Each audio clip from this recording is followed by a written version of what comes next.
EARSC represents the Earth Observation Services industry.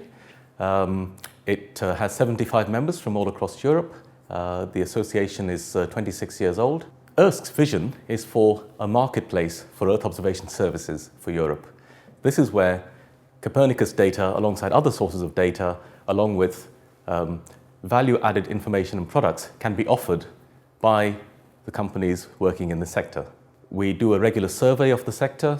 We've found that it's a very fragmented sector. There are something like over 450 companies working in Earth observation value-added services and data products across Europe. Most of these companies are SMEs. In fact, 99% of these companies are SMEs, which means less than 50 employees.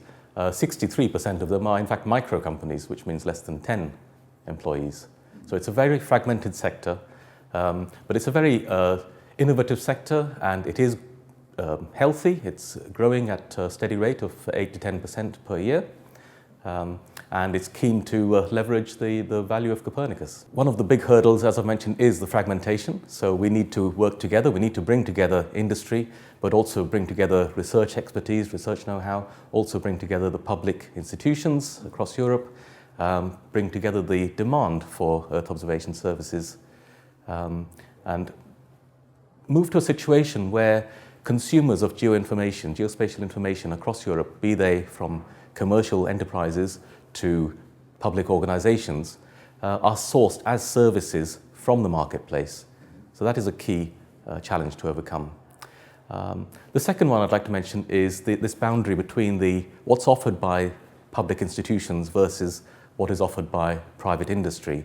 So at the moment, there is no clear definition of what the overall scope of the publicly funded Copernicus services are for Europe. And this holds back companies in our sector because companies are reluctant to make major investments in developing new services if there's a threat that some point in the future the same service might be offered for free by an institution. So we would like to see a very clear boundary between what is publicly funded services offered by Copernicus and what our industry can consider as the baseline upon which it can then build its value-added services. At this conference, we heard from Andreas Weisbach, who made it clear that he would like to put in place a very clear definition of what is included in the Copernicus core services, and he would like to put in place a very clear process for how new things are added over time to those Copernicus core services. And that is very welcome. A third challenge area I'd like to mention is the access to data. So our sector very much relies upon operational access to data from the Copernicus services and from the Sentinels, upon which we can then build our value-added services. Alongside the data, we need access to processing capacity, to network bandwidth. We need access to the appropriate tools, software, and this is another big challenge for our sector to overcome, because the very small companies cannot invest in the big infrastructure, be it computing, be it network, be it tools, and it would be very, very beneficial to see that made available to companies operating in our sector, that they can use these tools, use the data, use the processing power to build their services and make them available to end users and customers. The EARSC community would like to see the Commission focus on three things.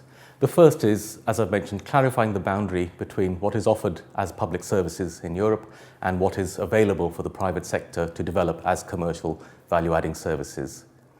The second thing we'd like to see the Commission do is stimulate demand.